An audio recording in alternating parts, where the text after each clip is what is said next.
Hello friends, स्वागत है आपका मेरे YouTube चैनल हिंदी कानूनी जानकारी में।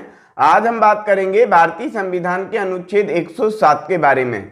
यदि आप भारतीय संविधान से रिलेटेड पिछला वीडियो देखना चाहते हैं तो आप यहां पर क्लिक करें। यहां से आपको भारतीय संविधान का पिछला वीडियो मिल जाएगा। हम बात करते हैं भारतीय संविधान के अनुच्छेद 107 के बारे में। ये कहता है विधेयकों के पुनर्स्थापन और पारित किए जाने के संबंध में उपबंध। अब सबसे पहले तो आप ये समझ लें कि विधेयक क्या होते हैं। देखो, विधेयक की यदि अपन बात करें तो विधेयक को अंग्रेजी में अपन विल कहेंगे। और विल जो है वो क्यों और किस प्रकार से होता है और क्यों लाया जाता है, विधेयक क्यों लाया जाता है, कहाँ लाया जाता है, इसके संबंध में हम समझ लेते हैं। विधेयक जो है हमेशा संसद के द्वारा लाया जाता है। संसद के दोनों सदनों में से किसी भी एक सदन के द्वारा लाया जाता है, या तो लोकसभा के द्वारा या राज्यसभा के द्वारा। यानी कि लोकसभा के किसी सदस्य को या राज्यसभा के किसी सदस्य को ऐसा लगता है कि इस प्रकार का कोई कानून बनाया जाना चाहिए तो उस कानून का एक प्रारूप तैयार किया जाता है।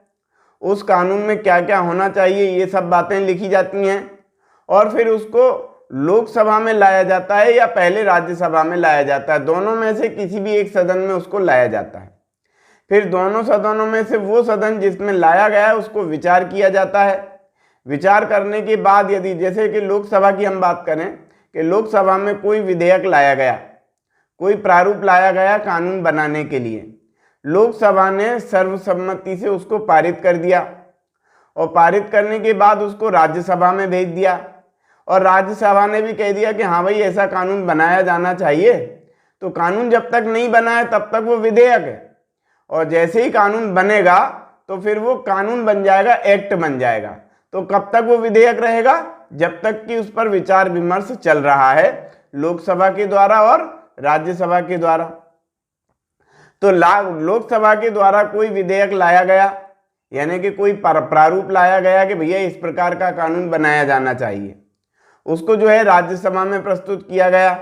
राज्यसभा ने भी उसको पारित कर दिया, यानी राज्यसभा ने भी कह दिया कि हाँ भैया इसमें ये थोड़े बहुत संशोधन है, इसमें ये थोड़े सुधार कर लो और इसको जो है अपन लागू कर देते हैं और ये सही बात है और ये कानून लाया जाना चाहिए। इस प्रकार की बातें वहां पर भी हो जाती हैं, यानी कि विधेयक जो है वो राज्यसभा में भी पारित हो गया। लोकसभा में पारित होने के बाद और राज्यसभा में पारित होने के बाद वो जो है राष्ट्रपति के पास पहुंचता है विधेयक। अब विधेयक पर जैसे ही राष्ट्रपति जो है उस पर साइन करते हैं, अपने हस्ताक्षर करते हैं, तो ये समझ लो कि जैसे ही राष्ट्रपति के हस्ताक्षर हुए वह विधेयक जो है वो कानून बन जाता है। तो कानून कब तक नहीं बनेगा? वो जब तक कि राष्ट्रपति के उस पर साइन ना हो जाएं, और जैसे ही उस पर राष्ट्रपति के साइन हुए वो कानून बन जाता है। कहने का मतलब यदि कोई विधेयक राज्यसभा में पारित किया गया है पहले, तो लोकसभा में भेज दिया जाएगा। लोकसभा द्वारा भी उसको पारित कर दिया गया या उसमें कुछ संशोधन कर दिए गए, कुछ बातों में परिवर्तन कर दिए गए, और उन बातों के परिवर्तन के बाद राज्यसभा और लोकसभा के द्वारा उसको पारित कर दिया गया और राष्ट्रपति ने उस पर साइन कर दिए। तो मतलब कि फिर जो वो विधेयक था, जो वो विल था, वो पारित हो गया और पारित होने के बाद वो एक कानून बन गया।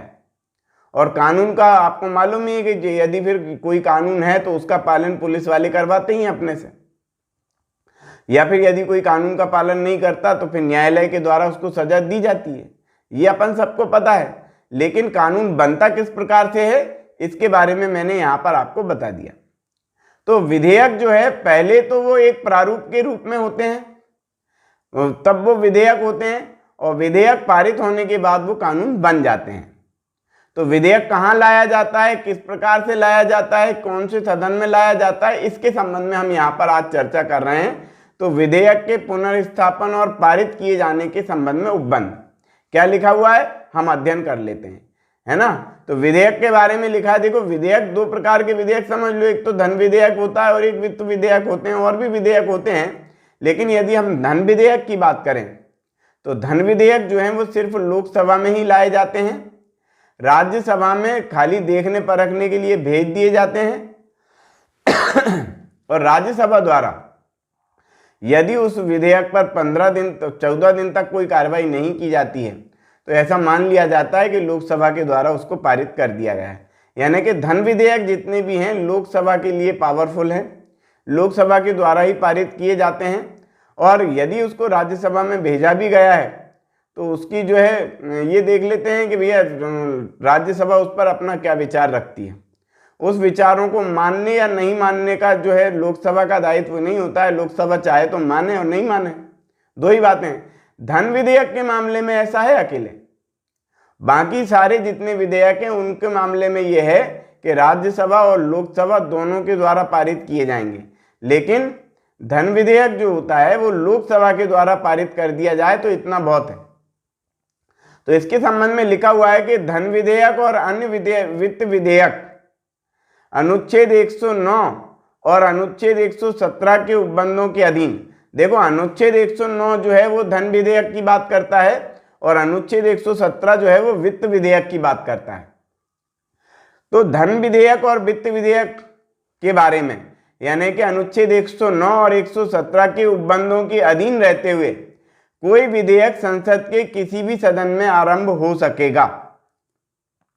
यहां पर लिखा है आरंभ हो सकेगा, प्रस्ताव मतलब पारित कर दिया जाएगा ऐसा नहीं है, आरंभ हो सकेगा कोई भी विधेयक। लेकिन कौन सा? धन विधेयक की बात करें तो धन विधेयक जो है वो लोकसभा में ही आरंभ होगा और लोकसभा में ही एंड होगा उसका, उसको राज्यसभा से कोई लेना देना नहीं होता है। इसीलिए लिख दिया कि अनुच्छेद 109 और अनुच्छेद 117 के उपबंधों के अधीन रहते हुए। तो यहां पर एक दूसरा पॉइंट ये लिखा हुआ है कि अनुच्छेद 108 और अनुच्छेद 109 के उपबंधों के अधीन रहते हुए कोई विधेयक संसद के किसी सदन द्वारा तब तक पारित किया गया नहीं समझा जाएगा जब तक संशोधन के बिना या केवल संशोधनों के सहित जिन पर दोनों सदन सहमत हो गए हैं उस पर दोनों सदन अपनी सहमति देने नहीं, दोनों सदनों की सहमति नहीं हो जाती है तब तक वो जो विधेयक जो है वो पारित किया गया नहीं समझा जाएगा। सीधी सीधी लैंग्वेज में ये कहें, सीधी सीधी लैंग्वेज में यदि कहें तो लोकसभा द्वारा यदि कोई विधेयक पारित कर दिया गया है तो राज्यसभा में भेजा जाएगा और राज्यसभा में कोई विधेयक पारित कर दिया गया है तो लोकसभा में भेज दिया जाएगा। और यदि दोनों सदनों द्वारा पारित कर दिया गया है यानी लोकसभा में भेजा गया, लोकसभा ने भी पारित कर दिया, तो फिर वो राष्ट्रपति के पास साइन के लिए भेज दिया जाएगा। और राष्ट्रपति ने ये कह दिया कि देख लो भैया पुनर्विचार कर लो इस पे कि जो है दोनों सदनों द्वारा पारित करने के बाद भेज दिया और राष्ट्रपति ने कह दिया कि नहीं भैया मैं साइन नहीं करूँ। क्यों? क्योंकि मैं साइन कर दूंगा तो ये विधेयक जो है वो कानून बन जाएगा। तो राष्ट्रपति ये कहता है कि भैया लोकसभा और राज्यसभा पुनर्विचार कर लो इस पे, क्योंकि मुझे कुछ इसमें समझ में नहीं आ रहा है। यदि राष्ट्रपति ऐसा कहता है तो लोकसभा के द्वारा और राज्यसभा के द्वारा उस पर पुनर्विचार कर लिया जाएगा। लेकिन पुनर्विचार करने के पश्चात यदि राष्ट्रपति के सम्मुख कोई विधेयक भेजा जाता है तो फिर राष्ट्रपति उस पर साइन करने के लिए मजबूर होता है। राष्ट्रपति को उस पर साइन करने ही होते हैं और इस प्रकार से वो उसे कानून बनाना ही होता है। तो दोनों सदन यदि सहमत नहीं हुए हैं तो फिर वो पारित किया हुआ गया नहीं समझा जाएगा। पॉइंट नंबर 3 कहता है कि संसद में लंबित विधेयक सदनों के सत्रावसान के कारण व्यवगत नहीं होगा।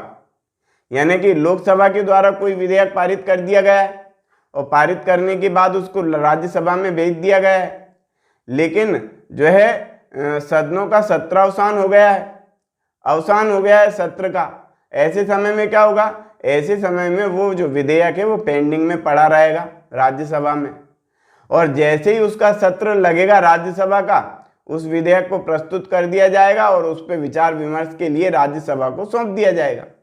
फिर राज्यसभा उस पर विचार विमर्श करेगी।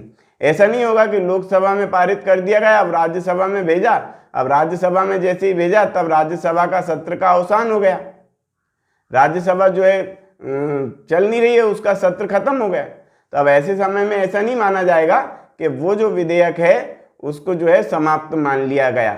ऐसा नहीं, वो समाप्त नहीं होगा। जैसे ही सत्र दोबारा लगेगा उस पर विचार करने के लिए राज्यसभा फिर से विचार करेगी उस पर। अब चौथा पॉइंट दिया गया है कि राज्यसभा में लंबित कोई विधेयक, देखो दो बातें हैं यहाँ पे। एक विधेयक यदि राज्यसभा के द्वारा पारित कर दिया गया तो लोकसभा में भेजा जाएगा, और लोकसभा में पारित कर दिया तो राज्यसभा में भेजा जाएगा। लेकिन अब इसमें दोनों बातें अलग अलग हैं। मान लेते हैं कि राज्यसभा के द्वारा कोई विधेयक पारित किया गया, उसको लोकसभा में भेजा गया। अब लोकसभा जो है भंग हो गई। भंग हो गई का मतलब ये हो कि विखंडित हो गई, है ना। लोकसभा में बहुमत नहीं था या जो भी था, या उसका समय पूरा हो गया था, 5 साल पूरे हो गए थे, तो लोकसभा विखंडित हो गई। तो जैसे ही नई लोकसभा आएगी, राज्यसभा के द्वारा उस पारित बिल के बारे में, पारित विधेयक के बारे में विचार करेगी नई लोकसभा जो भी आएगी। मतलब कि राज्यसभा के द्वारा पारित कोई भी बिल है, कोई भी विधेयक है, उसको व्यवगत नहीं माना जाएगा, समाप्त नहीं माना जाएगा। यदि लोकसभा विखंडित हो गई है तो नई लोकसभा आएगी, वो विचार करेगी।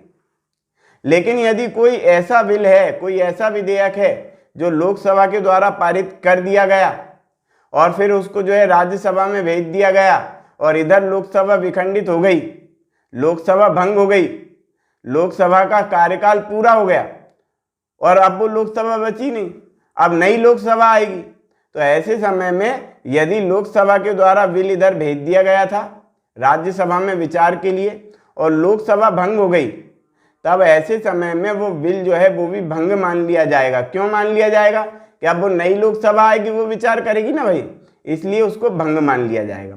तो यहाँ पर यही बातें समझाने की कोशिश की जा रही है कि राज्यसभा में लंबित विधेयक जिसको लोकसभा ने पारित नहीं किया है, लोकसभा के विघटन पर व्यवगत नहीं होगा। यानी लोकसभा यदि भंग हो जाती है तो समाप्त नहीं होगा यदि राज्यसभा में पारित बिल है तो, और लोकसभा के लिए विचार के लिए भेजा गया है तो।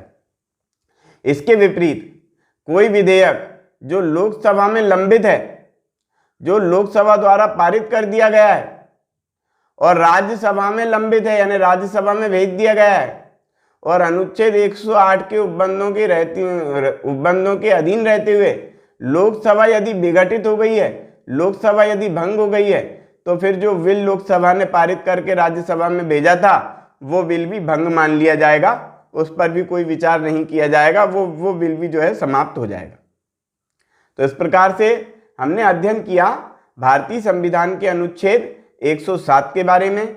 यदि आप भारतीय संविधान से रिलेटेड अगला वीडियो देखना चाहते हैं तो आप यहाँ पर क्लिक करें, यहाँ से आपको भारतीय संविधान का अगला वीडियो भी मिलेगा। भारतीय संविधान, आईपीसी और सीआरपीसी के संपूर्ण वीडियो भी यहीं से आपको मिल जाएंगे। तो आज की वीडियो में इतना ही। वीडियो यदि आपको पसंद आया हो तो वीडियो को लाइक करें, शेयर करें, कमेंट्स करें, और यदि आपने हमारे चैनल को अभी तक सब्सक्राइब नहीं किया है तो चैनल को सब्सक्राइब कर लें, बेल आइकॉन प्रेस कर दें ताकि अगली वीडियो का नोटिफिकेशन आपको मिल सके। ये वीडियो देखने के लिए बहुत बहुत धन्यवाद।